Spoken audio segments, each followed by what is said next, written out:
It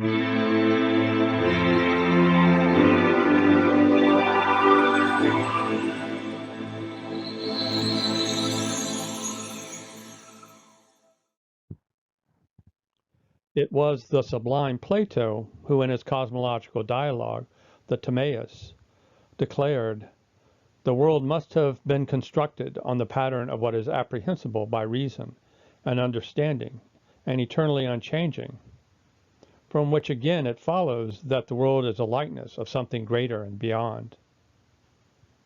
Pythagoras also paid homage to this primal pattern of creation, which he considered to be fourfold, when he proclaimed, "Hail, holy tetrad, symbol immense and pure, source of nature and model of the gods."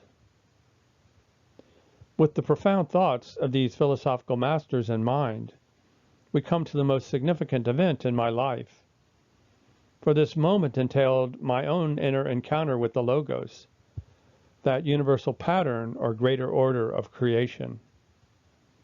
And it was this revelatory experience that would transform my understanding of the world and dictate the subsequent form of all my art, philosophy, and writing. As previously described, ascent into the higher realms of mind and spirit, be it through the ascending zodiacal signs of the Renaissance microcosmic man, as seen on the left, or the chakras of Kundalini Yoga on the right, or the tenfold Kabbalistic ladder of lights, as revealed to the biblical Jacob, or through one's holy guardian angel, all lead to the single point of the Divine One, which lies above all things. And within this unmanifest One lies the key to all creation, which I name the Pentadic Matrix Sublime. For a time in my early mystical development, the cosmological ideas as proposed by the Theosophists Helena Blavatsky and Alice Bailey played a meaningful part in my mystical thinking. This was particularly the case in respect to their conception of a hierarchy of beings, intelligences, and cosmic masters, which guide one's personal inner development, as well as overlook the greater welfare and evolution of the planet. The two diagrams before you provide depictions of this hierarchical structure. While during my meditations I would project into such higher ideational realms, I did not concern myself with the specific placement of such hierarchies. Instead, my main goal was usually to simply enter into heartfelt union with our greater soul, or holy guardian angel. While this unitic oversoul is one's ultimate master, as it is a close emanation of the cosmic One, there is said to be a gradation of lesser masters and intelligences in the initiatory chain who guide the smaller individual work as well as the greater race of humanity. Thus I determined that I would purposefully seek out this hierarchical master during my projections into the subtle spheres. I should add that at this time I was following a strict regimen of purificatory practices, such as meditation, prayer, and fasting. And though I was then attending graduate school, I lived a relatively monastic and isolated life. Such a life has served as a model for many mystics, such as Jerome, Teresa of Avila, Jesus, Buddha, and Pythagoras. Indeed, descriptions of such a separation and internalization process are to be found in the tale of Buddha spending 40 days under the Bodhi tree, and of Christ's 40 days spent in the wilderness. Such isolation and deep internalization can lead to profound physical and psychological challenges, as symbolized by Buddha's struggles with the demon Mara under the Bodhi tree, or Jesus facing the temptations of the devil in the desert wilderness. My own withdrawal and abstinence led to my getting quite sick, and though such physical maladies can be quite painful, they may also serve to further detach yourself from your smaller mortal and physical consciousness, as was the case with me. It was around the time of such illness that I had my revelatory encounter with our ultimate creative source. But before that epiphany could occur, I contracted a painful infection under my arm, which had to be lanced to drain the contamination. It was only later that I came to understand the archetypal and symbolic significance of such an injury. For the archetypal meaning of the wound of the spear may be found in the myth of Parsifal, and in Jesus being lanced in the side during crucifixion by the Roman centurion Longinus. Like St. Teresa's angelic spear to the heart and St. Francis' stigmata, such wounds signify the sacrifice and suffering that must at times be endured in order to achieve spiritual realization. On that fateful day, I prepared myself for my meditation and projection. Before proceeding, I visualized my intention to come into contact with my hierarchical master, in whatever form that might take. Proceeding in the usual manner, using visualizations, breath control, and vocalizations, as my painting here suggests, I swiftly ascended through the lower spheres, then climbed the astral vortices, until coming to the vaster reaches of starry space. In the furthest shadow of the stars, I sensed a special presence. It glowed softly in the distance, moving with a determined speed and subtlety. I followed after what I knew to be my hierarchical master. Yet immediately, I discerned another looming vastness in the distance. But this supernal immensity had no recognizable features, no light, no form. Then, in an immeasurable instant, everything changed. As I immediately became enveloped, extinguished by the vastness, and all that remained was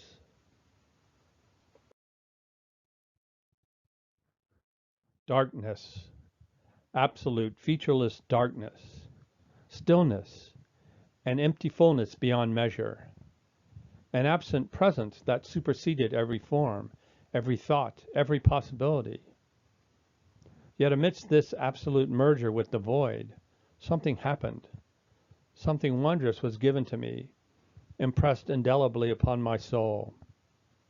In an instant, though nothing was either seen or heard, I received a virtual download of cosmological genesis. I was given an invisible logoic key to universal creation. Yet in that profound instant, I couldn't comprehend the immensity of what had occurred, as the universal imprint would only become fully identified and understood afterwards.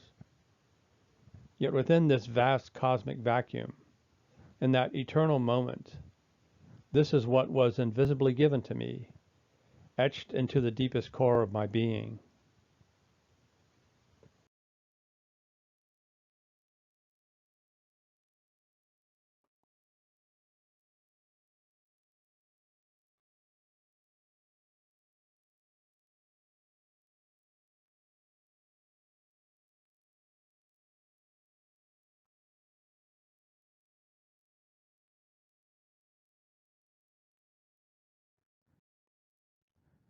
After an immeasurable instant, the empty presence disappeared, and I was left but to absorb the surrounding stars and celestial landscape.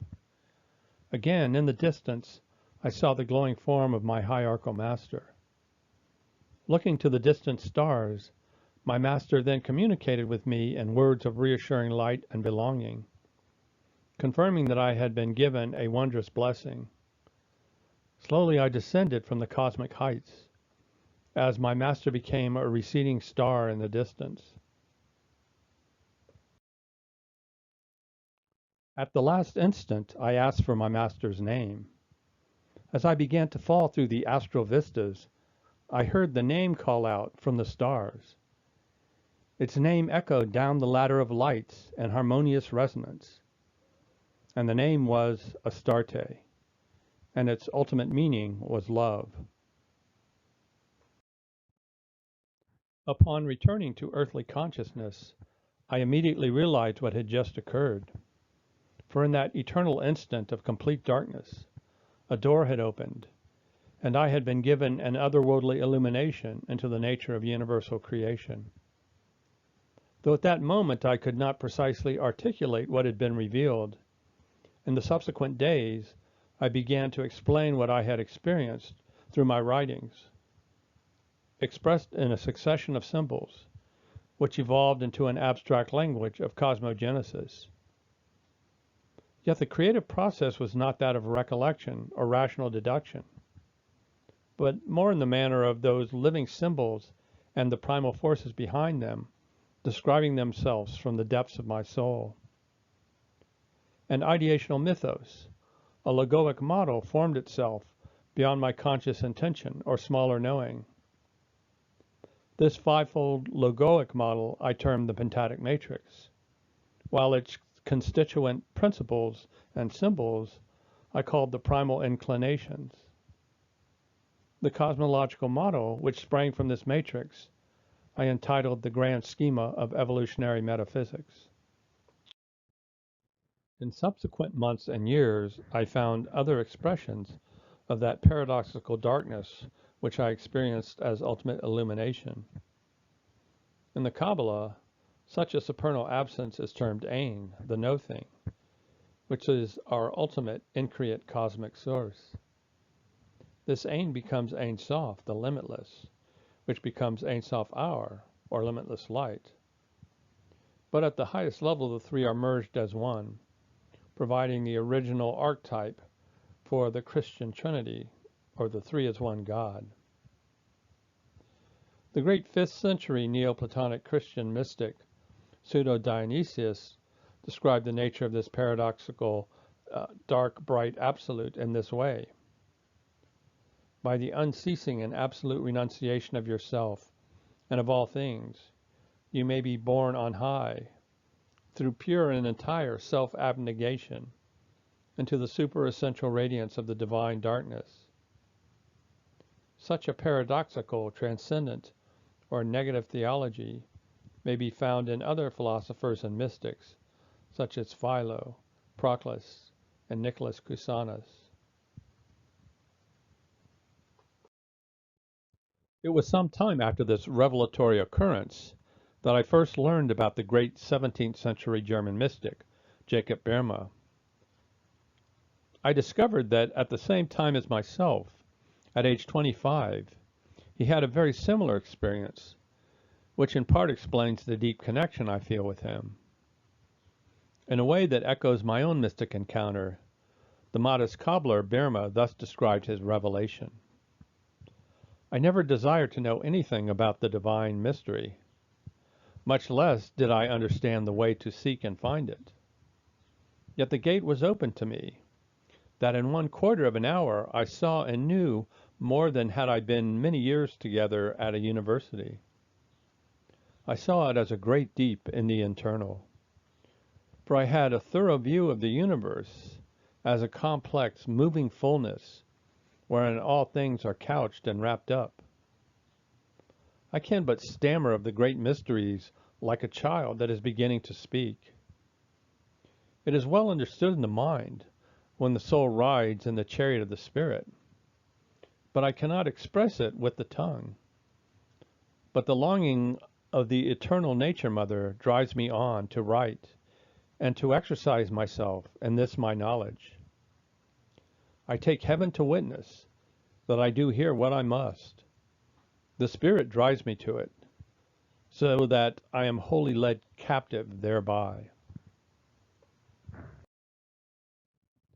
The Spirit drives me to it, Boehme declared. For when dealing with such cosmic absolutes, there seems to be something beyond oneself that forms the deeper thoughts in words. William Blake also experienced this irresistible compunction and dictation from on high when writing his epic prophetic poems. I felt the same irresistible imperative and the need to express what I had been shown, and not simply through my writings, but through all my art and music. For the whole of my work was from that point forward conceived as a grand theme and variations, with each creation providing a fulfillment of that greater universal order that rules from on high. Like Birma, I would often utilize an abstract or symbolic language that was dictated from within, and that in some ways defied my own complete understanding. Birma often turned to the Hermetic and alchemical writers, adapting their terminology in order to enhance his own descriptive language. I too, like Blake, formed my own symbolic language and cosmic pantheon, derived from that logoic Pentadic Matrix that was impressed upon my soul.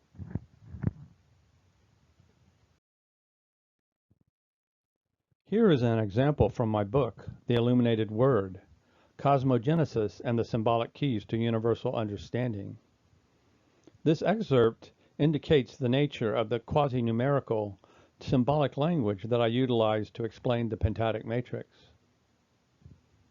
From the all-generative force of Goat, as it drives the receptacle of Xerxes toward infinite expansion, the principle of monados arises.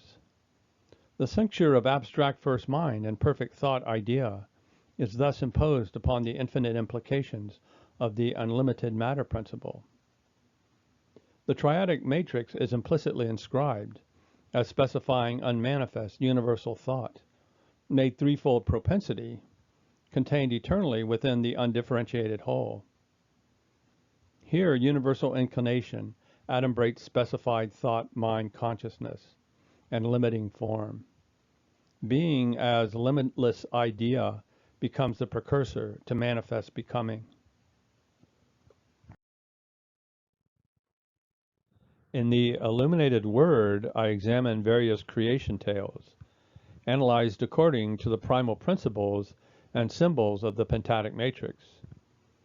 We thereby demonstrate how the world's diverse mythic and religious cosmologies may be understood as variations on but a few logoic themes. For our purposes, echoing the ancient Greek conception, the Logos is defined as the harmonious cosmic seed pattern, which underlies and generates all material form. As such, the word Logos in ancient Greece was defined as meaning reason, word, or order. From this omnipotent matrix, all creation arises. This template is abstract and quasi-numerical in nature.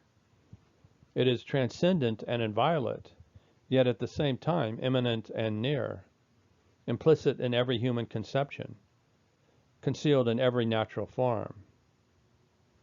It has been said that there are two forms of the Logos. Such a two-stage conception was proposed by the early church fathers, Tatian, Origen, and Theophilus. The first, unmanifest or inner word, was identified as the Logos Indiathetos, and equated with the first thought of God.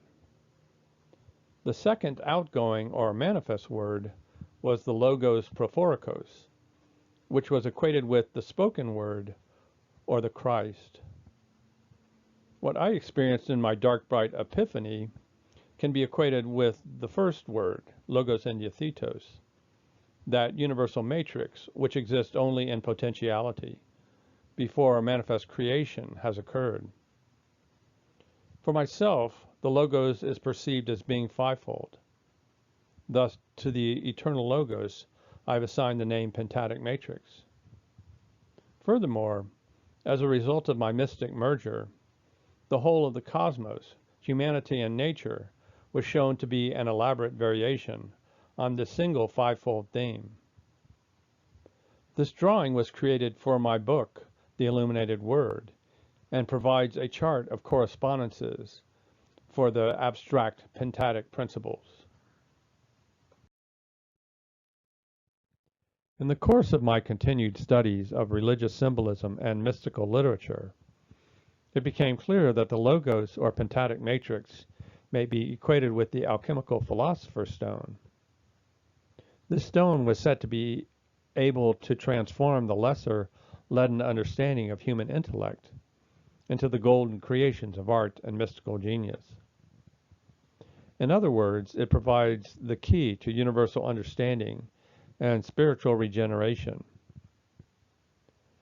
The author of the 13th century romance Parsifal, Wolfram von Eschenbach, makes a most significant statement concerning the Philosopher's Stone when he says, "The stone is the Grail." To this pronouncement we may add, the stone is the Grail is the Logos Matrix, the Logos is the Philosopher's Stone. For each serves as a symbol for the ultimate creative and transformative power, that is, the seed pattern of first creation. This alchemical connection between the Holy Grail and the solar Logos accounts for the title of this presentation, The Grail of the Sun. For the divine cup of the solar soul, which holds the Logos deep within, provides the light and life for all creation. It offers the mystic key to universal understanding, just as its ceaseless light forever guides my own mind and soul. The following are diagrammatic mandalas, which I created in order to explain the powers and principles of the grand Pentadic Matrix. These first impulses or seeds of cosmic creation I term the primal inclinations. In these illuminations I show the various symbols associated with each primal inclination, 1 through 5. I also provide a number of correspondences with other cosmological, religious, and mystical systems. Above and beneath each illumination are the corresponding Logoic letters of the Hebrew Tetragrammaton and the symbols of the Pythagorean Tetractys,